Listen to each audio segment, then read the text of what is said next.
Magandang umaga, hapon at gabi sa mga tagapakinig. Ako nga pala si Sancho Sikonanan, ang inyong host. And for our today's episode is tatalakayin natin ang adulting as a Gen Z. Kasama natin ang mga guests natin na si... Christian. Jorens, hi. And first things first, gusto ko lang na para magbigay context sa mga manonood or tagapakinig natin is introduce natin yung sarili natin with more details. So sisimulan ko na. Ako si Sancho Sikonanan. Pinanganak ako noong 2006. So ako ay 18 years old. And ako ngayon ay nag-aaral sa CIIT. Major in Multimedia Arts and Animation. Kaya na. Ikaw muna. Hindi ako na. Christian Del Carmen. Pinanganak noong taong 2003. So, 21 years old na ako yan. Multimedia art students majoring in graphics design. Ayan. Ako naman si Jorens, taga San Mateo area. Pinanganak ng 2005, 18 years old, magna-19 na din ata. At nag-aaral ako ngayon sa CIIT College sa MMA strand, specialized sa animation. So, ayan. So, our first topic is ang pagpapahayag ng sarili. So, magtatanong ako ng question and sasagutin niyo lang naman. So, for our first question is ano ang mga pakiramdam ng pagiging adult? Wait, rephrase ko. Ano ang pakiramdam ng pagiging or almost young adult as a Gen Z? So, sino ang susunod? Sige ko muna, Christian. Ako muna. Pakiramdam ng pagiging adult bilang isang Gen Z. Siguro, since I'm older sa inyong dalawa kasi sabi niyo 2005, 2006. Oo nga, parang. Hindi ko rin expect yun Pero expected naman kasi nga, transfer nga ako dito sa IIT and hindi nga na-current yung subject. Tapos, balik sa first year. Pero, bilang isang adult as a Gen Z, siguro, hindi naman ganun kahirap mag-adjust compared nung senior high or high school na teens pa, no? Kasi, like, yung high school years, most ng high school years ko, rin, sa pandemic din, di ba? Kayo din siguro sa pandemic ng high school years. So, siguro nung unang pasok ko dito sa CIT or senior high, as maging adult or adult na born in Gen Z, parang okay naman. Okay as in, hindi naman nahirapan mag-adjust kasi nasanay siguro ako na, hindi naman maging independent, pero nasanay ako sa mga bagay na parang, hindi na ako bata na ganito. Kailangan ko ng stand-up sa sarili ko, gano'n. So, nuro na ng magulang sa'yo nun na... Hindi naman sa tinuro, pero sa experiences lang siguro. Sa experiences. Kasi, sa akin kasi, well, knowing 18 lang naman, no, di naman siya ganun kalaki. Pero kasi pag kinumpara mo siya sa, let's say, nung kuya kong di naabutan yung critical or kaya yung parents natin, no, mga gantong age kasi nila parang nasa college ata sila nun. Tapos parang pa-OJT na agad. Feeling ko ganun yun yung generation nila eh. So nung nandun na ako sa stage na almost OJT na sila, parang alam mo yun, like hindi mo feel adult. It doesn't feel like adult kasi ewan ko, parang hindi kasi present yung responsibilities ba na makukuha mo ng pag naging adults. Siguro, ang isa kong nakuha na ewan ko, unusual is nag-iba yung yung body clock ko. Mas naging productive ako dun sa gabi ba? Kayo ba? Ano may nangyari ba sa inyong gano'n? Yung naging gabi? Hindi naman siya directly sa topic ko, pero sa sinabi nga ni Jorens, compared sa other generations or parang older Gen Zs, since wala silang senior high school, feeling ko as a younger or parang mas late na Gen Z is nagkaroon tayo ng mas more freedom to explore. Since Oh. I would say sa akin kung walang senior high school is hindi ko talaga pursue yung bachelor's ay MMA basically. So feeling ko is as a younger Gen Z, mas meron tayong time to figure out yung mga gusto natin sa buhay or yung mga gusto nating gawin basically. Pero yung sa tanong mo nga last time, yung sa So, yung yung body nag-iba clock, yung body clock ko. I would say medyo rin kasi since mukha parang 4 AM na rin ako natutulog nowadays. Pero kayo? Medyo same, pero hindi eh. Yung schedule ko kasi ngayon, puro ganito. Puro gabi kaya... Ay, gabi din yung sa inyo. Oo. Ay, yung ano, kasi rhetoric natin gabi. Oo, rhetoric natin gabi. Pero, dagdag ko lang sa sinabi niya kanina na compared sa older generations or sa mga parents or mga siblings man natin na hindi nabot yung K-12 or senior high. Siguro, ayun nga, para sa mo rin, parang hindi dama ba yung pagka-adult? Ganun ba? Oo, hindi dama. Parang nagbago na siguro yung panahon. Nagbago na yung panahon na sa kanila, like after high school, college agad, yun, sama ka agad sa college. Eh tayo, may time pa tayo sa senior high na pag-isipan ba, pwede, like kahit sabihin natin may senior high strands, like ABM, Oo. STEM, ganun. Like pwede pa rin naman natin baguhin yung program natin sa college yun na pipiliin. Hindi compared sa kanila na high school, tas let's say engineering agad sila, ganun. Like wala silang preparation ba. So, Oo, ano. parang feeling ko nagbago na yung panahon, kaya ganun. Yes. Iba sa atin. Sa Add ko lang din, feel ko since hindi naman ma-avoid yun, feel ko mas na-force silang mag-adult agad or parang Decide agad, no? since ano bang word yun? Since compared nga sa atin, ngayon 8 na ako, asa college pa rin ako, compared sa kuya ko, na 18 pa lang siya, parang third year na ganun. yeah, parang mag-4th year na, tapos next year nun, nagtrabaho na agad siya. So, hindi naman din maiiwasan yung magko-compare na parang, ay, sa edad na yan, nagtatrabaho na ako. Sa akin na parang nakakompare din na sa age ko na parang hindi nagmamatch yung experience namin. Kahit na parang same lang naman kami ng generation. So, as a disclaimer, napalis kami dun sa last location. So, lumipat kami dito sa main building and nagpalit din kami ng camera. So, next question is, as someone or as part of Gen Z, since lumaki tayo sa technology and social media, ano masasabi niyo yung mga factors or mga things sa social media na naka-shape ng ugali nyo or pagkatao? Specific things. I mean, pag specific, ang hirap sabihin. Kasi, alam mo naman yung internet, di ba? Yung mga lugar doon eh. So, ayoko maging specific. Pero, para maka-define siya sa pagkatao ko, malaki yung contribution niya, kumbaga.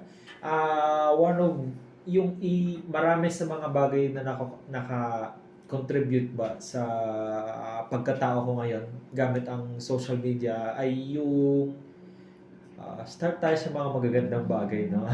Naging mas aware ako sa mga mas maraming bahay, like aware sa tipong pang worldwide ba na pagtingin ng mga bagay.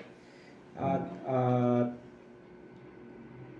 aside that, malaki yung tulong niya na magbigay sa akin ng options ba, kumbaga, like options maging career, na meron palang ganito na matututunan mo to sa internet, parang ganun ba.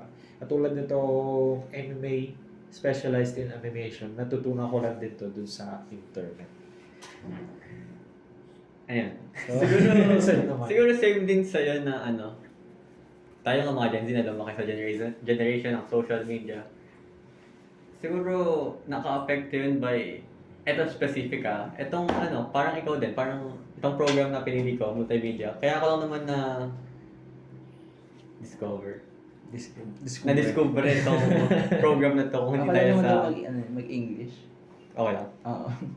Kung kaya ko lang naman na discover itong program na to dahil sa internet eh. Kasi yung senior high naman ako, ABM strand ko eh. Dapat BSBA ako eh, pero... Anong career mo dun sa ABM? Naisip mong career? BSBA, business ad. Business ad. Tapos, ayun, siguro nung ano lang, di ko alam, bigla ako nag-multimedia arts. Tapos isa pa siguro na specific na nang-apekto sa akin, siguro sa pananalita, since rhetoric ka naman to, wikang subject, or, wikang subject. Sa pagsasalita siguro ng English, dahil sa social media, siguro parang na high school naman ako, medyo okay naman yung English ko, pero dahil siguro social media, hindi ko naman sinisisi, pero parang nagulo ba na puro slang ba, like, Puro Gets ba? slang, Yes. hindi yung Like, formal especially- na English pa. hindi formal English, like, lalo na pag sa TikTok ka or para sa akin sa Twitch, kasi ako madalas So yung mga English nila, like, ngayon, madalas na, papansin ko, like, god, god, Yung ganyan. mga slang nila Oo. sa streaming. Siguro nagulo yung vocabulary ko, ayan, yung vocabulary ko dahil sa social media. Pero, like, sa pagkatao ko naman, siguro wala namang masyadong epekto yung social media kasi, parang moderate yung paggamit. Hindi moderate, pero So, mas responsible na paggamit, ayan. so, mas present ka sa realidad kumbaga. Siguro, pwede. So, sige, sabihin natin, oo. Mas ako. Hindi naman ako yung out of touch sa reality na social media naman. So, ako naman, I would say, since parang 8 pa lang ako, is may access na ako sa internet. I would say na doon ko rin na-discover yung as an artist yung curiosity ko para sa pagdodrawing. And yung sa mga nasabi nga ni Jorans na masasabi ko rin na yung political stance ko is coming from the internet, sa mga nalalaman ko sa internet specifically. Kasi ginawa niya talaga siyang mas more accessible. Kasi nalalaman ko yung mga news na hindi ko naman dapat malaman kasi hindi naman siya like directly na nakaka-apekto sa akin. So, for the next question, since yung na-topic nga natin kanina, yung senior high school ba yun? Babalik tayo sa topic nun. So, for our next question, yung mga hirap or mga hamon na na-experience natin transitioning from senior high school to college. It's more like yung pagsubok doon, yung from junior high school to senior high school. Kasi yung naging struggle niya lang is yung siguro yung mag-iiba ka ng lokasyon na babiyahihan, mag-aaral ka naman ng bagong dadaanan, yun lang. Pero kasi yung nagawa ng senior high sa atin, parang siguro kasi ano yan? Prepare? Or no? Prepare? Yes, prepare. Pero yun kasi parang baka kasi hindi ako yung maganda example kasi personally kasi sa akin na yun nga na-prepare naman ako na ganito yung itsura ng papasukin kong strand sa kolehiyo. Parang pinipare niya ako sa senior high. Pero kasi Ano ang strand mo nung Art and senior high design. school? nung sa senior high, nag-aral ako ng senior high. Ito yung mahirap na part sa Makati pa, yung tinatawag nilang iAcademy. Nag-senior high ako doon na specialized sa animation, like animation talaga. TVA siya. Tapos yung dito naman is MMA, nakahalo yung animation sa MMA, pero MMA based technically tinake natin, di ba? Pero hindi ako maganda example kasi may mga ibang nag-struggle diyan Kasi alam ko example is yung ate ko. Nandun siya nag-take siya ng STEM strand. Pero I don't think gusto niya talaga yun Pero pagkatapos siya i-take yung STEM strand, nag-take siya ng architecture. Pagka-take niya ng architecture, hindi niya na kinaya. Ayaw niya ng architecture. So, nag-switch siya sa music. Kasi yun nga kumbaga, yung pinakaalam natin is ipe-prepare tayo ng senior high school para sa gusto natin. Pero parang naging same struggle lang din siya ni ate kumbaga i-struggle lang mga older generations na like ni-rush kang mag-pick. Pero ang struggles naman ni ate, ni-rush na nga siya mag-pick. Wala pa siyang time tingnan yung options niya kasi ganun kahirap yung STEM noon. Tsaka pioneer batch kasi siya ng magiging K-12 na curriculum. Parang ano, same lang kay Christian yun. ABM from ano. Oo. So, ayun nga, dun sa akin naman. Struggles from senior high to college, no? Siguro since wala akong experience talaga sa arts eh. Nakuha ko lang yung multimedia from the internet lang talaga eh. So, ABM ako, tapos biglang multimedia arts, like, di naman related. Like, as in subjects, wala siyang related compared siguro sa inyo, like animation, meron siguro may mga na pick up naman kayo sa senior high nyo na ma-apply nyo. Pero ako, since wala naman akong experience, like, sa ngayon, I could say na hindi naman siya mahirap ganun. Pero nung, siguro, back when first year talaga ako, like, yung totoong first year. Kasi ngayon, first year lang ako na irregular eh. Dapat talaga third year na ako ngayon eh. Lumipat ako sa IT, kaso kung ano yung subjects, hindi na credit. Tapos, ayun. Nung unang pasok ko, parang, ayun, syempre mahirap. Lalo na kapag yung mga, ano mo pa, mga, like, blockmates mo pa.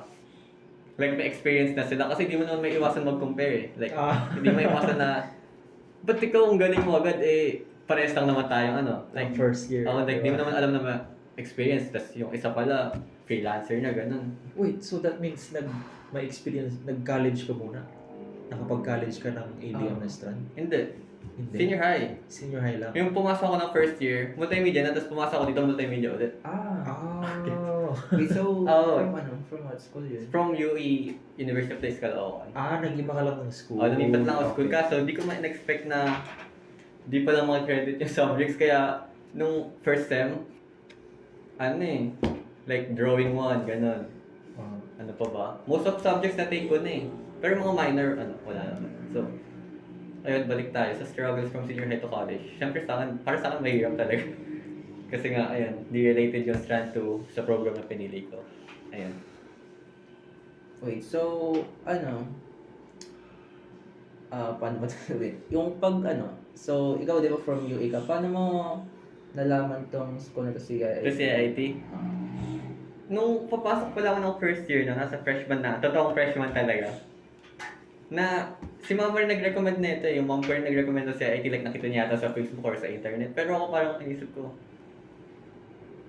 hindi naman sa malayo, pero hindi ako familiar sa school. Like, tas tsaka, pag narinig mo like QE, like University of the East, siyempre, UAAP school, di ba? Parang inisip ko, ay wow, university to, Pero nung nagtagal, parang, Ayaw mo na si ayaw ko na dito. Pero di ko naman sinasabing pangit sa UE baka...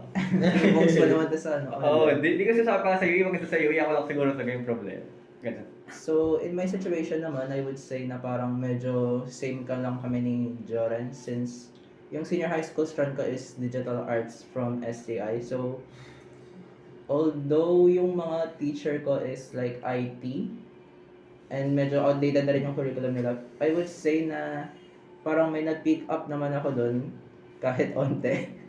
Pero, ayun, move on na tayo for our next topic is basically financial Literacy. financial literacy. So, as a college student, paano mo na-manage yung financials mo? Or meron ba dito nagko-condo or dorm? Hindi, uwi ako. Oh, yeah. Kasi, uwi agad ako kasi hindi ko kaya mag-manage financially. Ako kasi like, I live parang malapit lang sa Kamuning. So, nagko-condo ako. So, kailangan ko talagang mag-budget. Pero kayo muna, as Ikaw? Sige, ako na mauna kasi wala akong masyadong masasabi sa financial management. I don't know. Ang alam ko lang is mas mahal na ngayon. Pero ayoko naman maging parang masyado lang na kuha-kuha lang kay mama. No? I mean, nakikita ko yung weight kung gaano siya kamahal yung mga expenses. Katulad nga nung, oh my God, ayoko sana i-mention yung Aya Academy kasi hindi naman talaga namin kaya bayaran yun eh. Pero doon nag-start basically. Mag price drop na ba ako? Kasi umaabot yung nung nag-aral ako doon, umaabot yung tuition niya, aabot sa 70 Percent? per sem. Price So, yan. 4 years ka dun? Dalawang. Ay, 2 taon. 4 sems pala. Wait, so parang Oh, same lang 4 din si IT. No, kasi, ito, Try sem dito. Oh, trice. Pero same lang nung parang if ako compute mo, since pag tinrisen niya. Pero, Parang hindi. ang difference Sige. is, parang mas mahal pa nga si IT actually. hindi kasi ito, college, yung senior high. senior Pag nag-college ka doon, binabayaran, doon kasi nag-aral yung ate ko ngayon. Nasa 90 na. As in senior high school pa lang yung 70. Senior high school pa lang Grabe. yung 70. Ganun yung weight niya. At, kaya ngayon, nahirapan ako i-manage doon yung pamasahe ko kasi Makati. Like, 3 biyahe. Like, isa na Taga saan ka ba? tren. Sa Mateo doon. Rizal? Rizal. Hindi So, ko alam yun. hindi siya, yung alam kasi natin sa Rizal, di ba, yung Antipolo, nandun ako sa banda taas pa, sa Taytay? likod ng Marikina. Ah. Para malapit ako sa Pasig. Taytay. Wala sa Pasig. Pasig, no. Malayo Marikina ako sa na. Pasig. Marikina. Sa likod pa nun. At, I suppose, yun lang. Nalaman ko lang yung weight ng generation na to. Yung weight nila sa pera ko ba. Yun lang yung akin. Yan, yan. Siguro sa akin naman, financial literacy. Paano ba?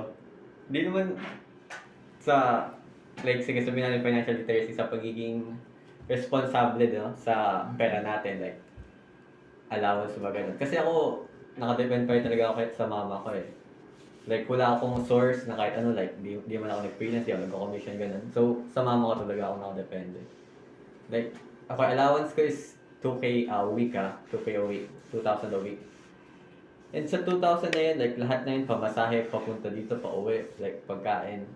Pero, like, yung subjects ko, sa ito muna schedule muna para alam nyo rin. Okay, kung- sige. yung schedule ko is puro 6:30 to 9. Oh my God. Monday to Friday, puro 6:30 to 9. Kaya naging ganun kasi na-late ako mag-enroll lang for this sem eh. So, puro 6:30 to 9. So, wala na lang, yung bali yung ano na lang, allowance ko pupunta sa pamasahe, tsaka dinner. Ayan, pamasahe, balikan, tsaka dinner. Pero, di ko magets kung bakit pag ka-weekend, wala na talaga like, meron kasi ako Nauubos sarili- agad. Oo, ubos agad. Oh my God, Meron kasi ganun akong sa akin. sariling ATM. Tapos, alam niyo pag sa ATM, meron yung maintaining balance, di ba? So Meron kailangan diba? ko itira yun. 2,000 Oo, 2,000.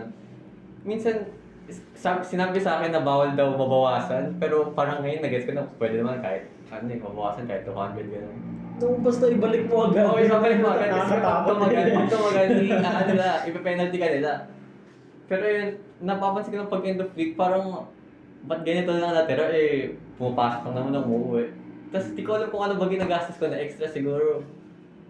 Baka yung pagkain. Mahal din kasi pagkain eh. Hindi naman sa pagkain, dito lang din ako kumakain. Ay hindi pala dito sa RIT. Sa labas na pala. Pero Oh. hindi ko alam. Ayun lang siguro sa akin. Di naman, responsable naman ako sa tingin ko. Para sarili ko responsable ako pero ganun talaga. Parang namamagic yung ano ko talaga. Allowance. Kung sa ano naman, sa tuition naman, walang malalagay. So, feel ko yung topic na to is more applicable sa akin. Since, ayun nga nasabi ko, nagko-condo ako. Since, di naman ako solo. Pero, like, still compared mo yung price ng parang mga studio type dito sa QC. For reference na parang loft type siya. So, parang 2 floor, tapos 2 bedroom. Parang 15,000 a month. So, inahati namin yung 2. And wala pa doon yung mga expenses sa tubig, ilaw, kuryente. Tapos sa wifi. So, sasabihin kong wait. Kasi di naman ako nagbabudget actually ng parang finances ko. Pero binabudget ko is yung, ano ba to? Yung baon ko for a week. So, binibigyan ako basically ng parang mga pwedeng lutuin na Mas convenient. Oo. Ikaw pa yung mamalengke.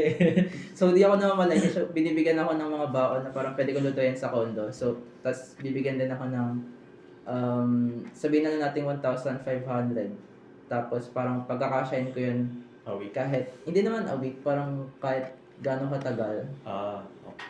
Pero sabihin din natin na parang nauubos yung 1,509 sa commute since umuwi ako every week pa rin. Ah, Pero sa akin nga, yung pricing talaga, yung issue kasi, syempre, parang pag paulit-ulit na kinakain ko sa condo, kain na ako sa labas. Tapos parang isang meal, para naka almost 100 ako.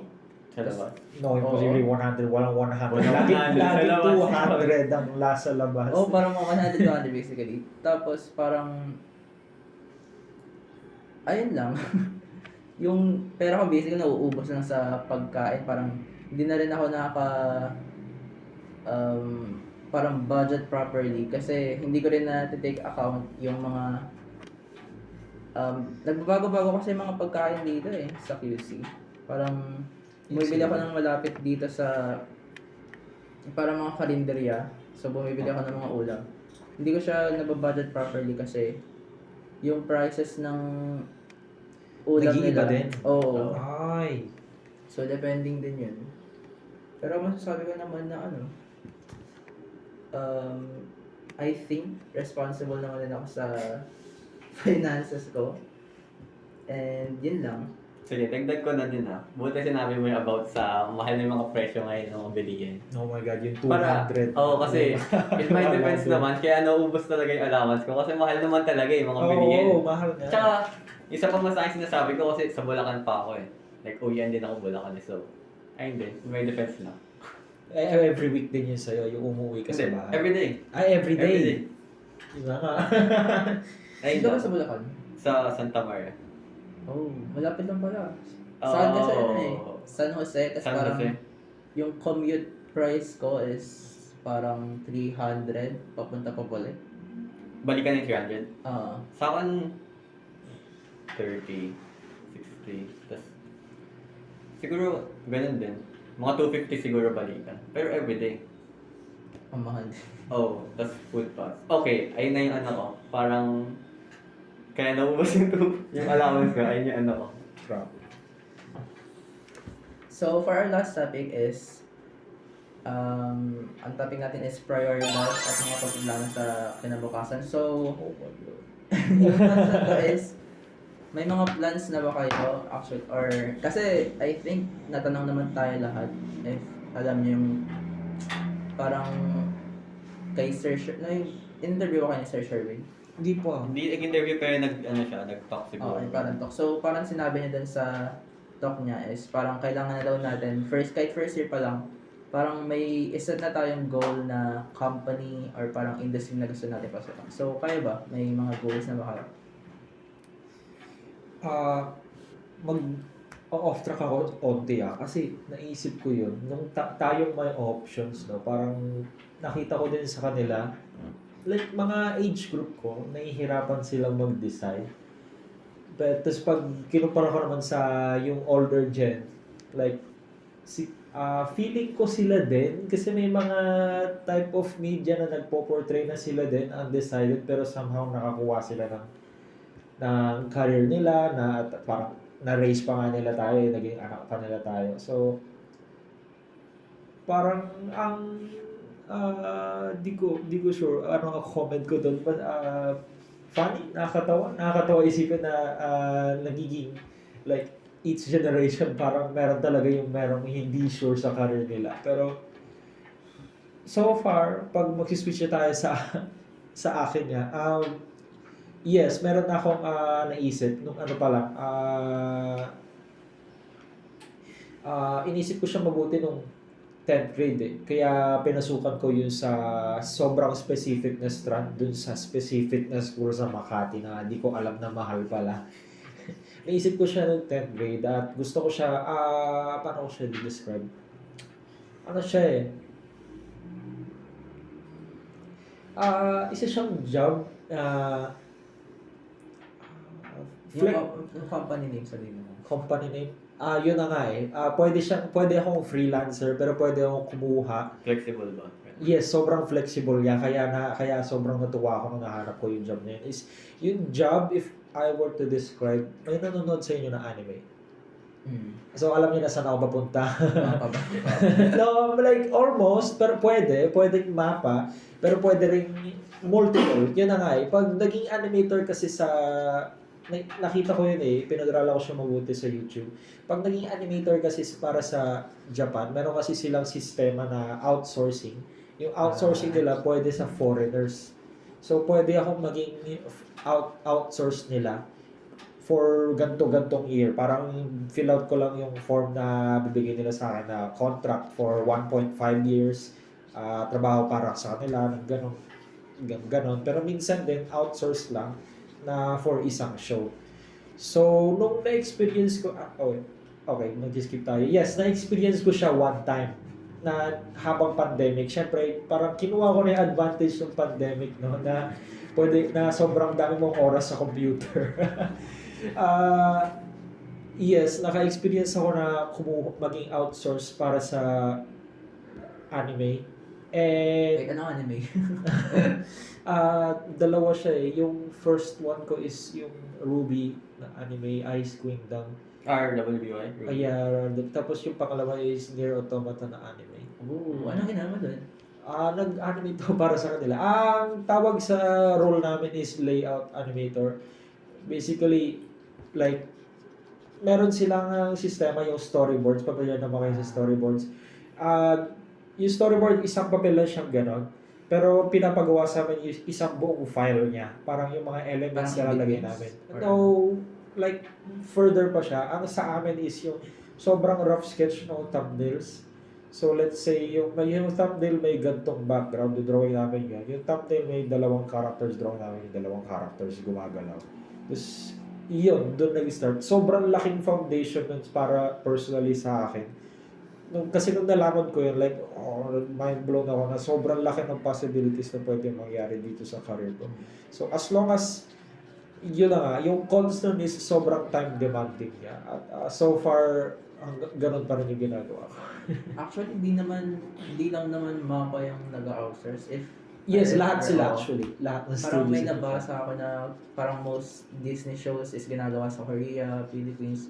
Yes, lahat. Madami talagang outsource na companies dito sa Pero ikaw, Kristen.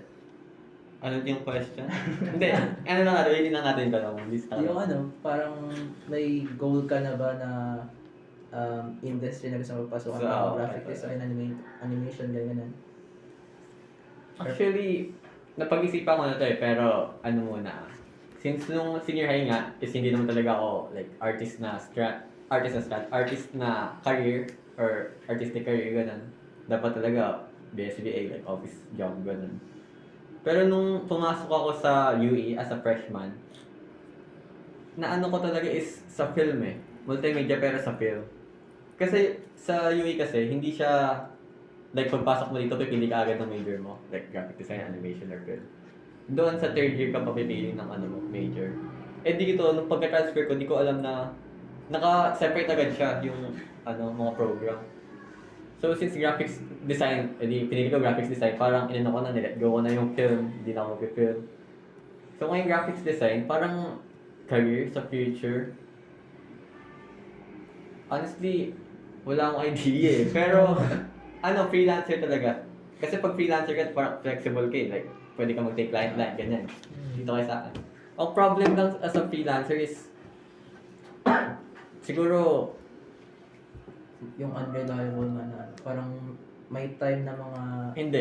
Hindi naman sa ganun, pero yung competition eh. Competition talaga. Ayun talaga eh. As artists, di ba? Yung competition, like, bakit, let's say kayong dalawa, like, bakit kita kunin, bakit hindi siya? Ganun ba? Ganun yung mga tanong na umaan sa ko, like, bakit ako yung kunin, bakit hindi na lang ito, si A, si B, ganun.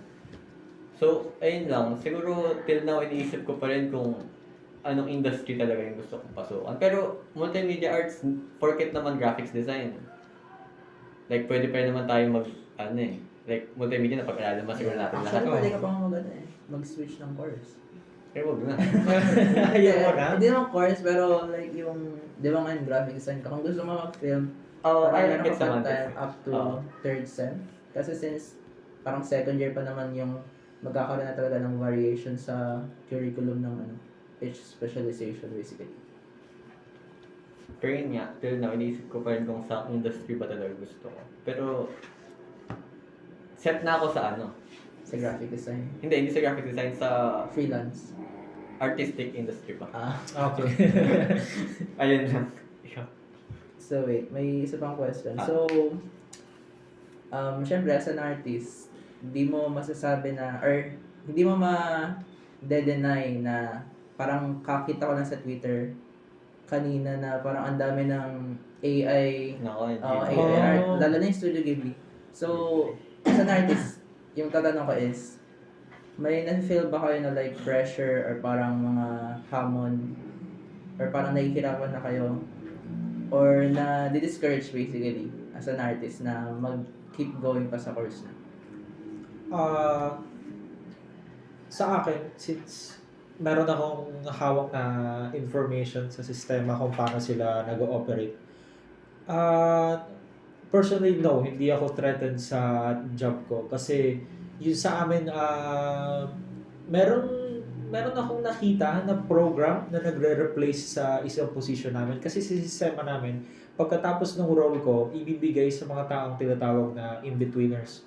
Meron ako nakitang program na software na nag-generate ng in-betweeners, auto-coloring ng mga dinodrawing namin.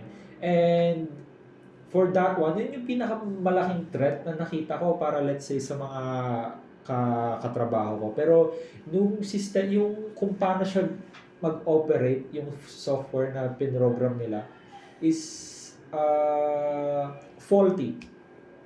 Hindi siya pasok sa standards, kumbaga. Like, kahit ano mangyari, magkakaroon talaga yung standards ng director na kailangan ma-meet, no? Tapos, hindi yun na-meet ng computer program. Na-meet yun ng taong kinakausap ng director, kumbaga. At kung di nyo man, paano ko i-explain to? Parang masyadong overconfident, no? Pero kasi masyadong overconfident yung itsura, knowing na yung recent na AI art na sinasabi nila is tungkol pa sa Studio Ghibli. And okay lang naman yun. Well, kasi ganun kasi talaga, hindi talaga ma-replace eh. Pag sa career type namin, mahirap i-replace yung manual labor na ginagawa namin. Yun lang. Pero mga, I would say, mga AI naman na yun, parang ginagawa lang nila is parang nagka-copy, hindi talaga nag-generate ng original ideas. Yes, yun na. At tinitrain sila ba? Tinitrain sila sa mga art. So, siguro dagdag ko na rin sa'yo, like sabi mo nga, depends sa director, right? Kung Yes. possible ba yung na-generate Resulta nila, or oo. resulta. Pero, para sa akin naman, threatened ako. Ako, threatened. Lalo na ngayon, pag, like, let's say, maglakad ka lang sa mall, lalo na yung SM. Ay, oo. Nakarating na obvious nakarating na SM, like Watson's. Puro, hindi na siya, parang di ba organic tingnan? Tama ba kung ipin yung Yes, word? may nakikita Like, akong ads na gano'n. Disney type na graphics, like AI talaga siya kahit saan mo tingnan. Parang AI na AI talaga. Like, ang hirap na i-differentiate ngayon ng gawa ng tao sa gawa ng AI. Like, I mean, gawa pa rin naman ng tao yung gawa ng AI, pero yung, talaga, manual na gawa ng tao. Oo. Tapos, ayun nga, like sabi mo, depende sa director. Pero, syempre yung director, siya eh, like artist din siya eh. Oo. Paano naman yung mga huge corporations like SM? Like, Yun lang. ayun yung problem, doon napupunta yung problema eh. Like, mas gusto nilang hindi gumastos sa artist, like, kasi pag artist, syempre, may sarili-sarili tayong price, like, papayag ba kayo na underpaid kayo? Syempre, hindi naman. Yung AI artists or AI generators na yan, like, kaya nila gawin yung job mo in, like, click, type ng prompt, ganun. Parang naka-threaten lang yung ganun, lalo na't ngayon pa lang, na siya eh, sagana na siya. Paano pa yun, like, in the next 5 years, 10 years? Kasi, as tayong artist, nag-improve tayo, pero yung mga AI na yan, syempre sila nag-improve din eh. So, ayun. Kaya, yun, I feel threatened pa. For the future ng mga artists na. Ako ba ba? Yung sinasabi ko rin kanina, parang gusto ko lang siyang i-add. Yung sa, hindi naman siya, I would say sa akin, hindi naman ako like feel na natitreten. Kasi sa base sa mga nakikita ko is parang most AI is parang wala siyang art direction basically. Parang kinokopya lang nila yung mga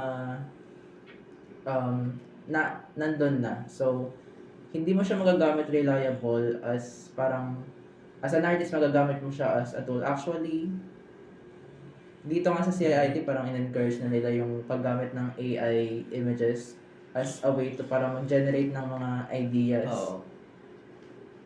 Pero yun nga, parang feel ko is yung mga AI na to is hindi naman siya naka-generate ng original ideas. Parang nakukuha lang nila yung mga ideas ng ibang tao and parang sinasmush lang into one thing. Tapos masasabi natin na it looks original or parang parang piniplay off nila as original pero hindi naman talaga siya original. So, ano ba yung point ko? Masasabi ko na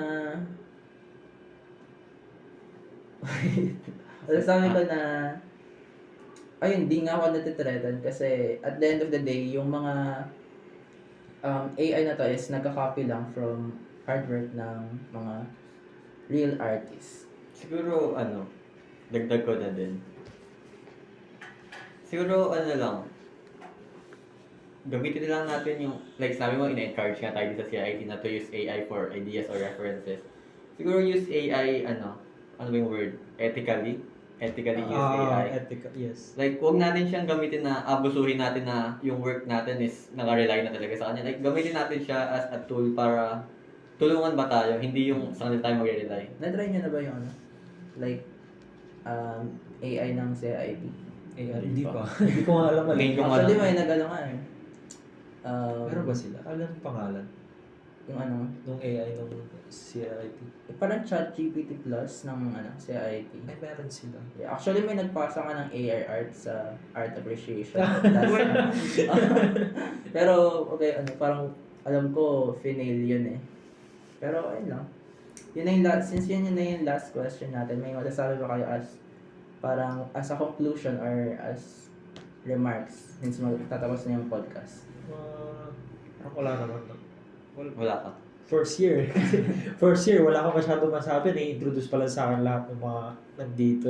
So, wala akong makonclude. Or yung mga lang, parang advice sa mga adulting Gen Okay. Zs. Since yun yung pinakatatlo. Tingnan nyo mabuti yung oras ng schedule nyo. Kasi ina-attendan ko yung 11 a.m. class, 8 a.m. pala dapat ako. And ikaw, please. Siguro, conclusion para sa akin. Sa napag-usapan natin siguro okay sa amin ito pag-usapan natin to kasi nakarinig ako ng ibang experiences ba? Experience mo. Yes. Like, nag-share tayo ng experiences natin na hindi lang pala ako yung ganito. I mean, alam ko namang hindi lang ako yung ganito na may struggles as Gen Z na ganito. Gen Z na, basta yung topic natin about Gen Z. And siguro advice para sa mga Gen Z na going into adulthood or hindi na nga sila Gen Z pa ba sila? Ay, di ba may ibang tawag doon? Gen Alpha. Gen Alpha, mga junior high pa lang siguro, senior high. Siguro advice ko sa kanila is siguro enjoy lang. Ganun. Kasi nung high school feeling ko di ako nag-enjoy lalo na pandemic eh. Eh ngayon face to face na sila. Siguro enjoy life lang siguro like syempre focus din sa ACADS or important stuff pero dapat you really have to enjoy talaga eh. Ayun lang. So, yun na po yung ending ng podcast namin. Ay, title ng podcast yun. Hindi ko alam. Okay na yan?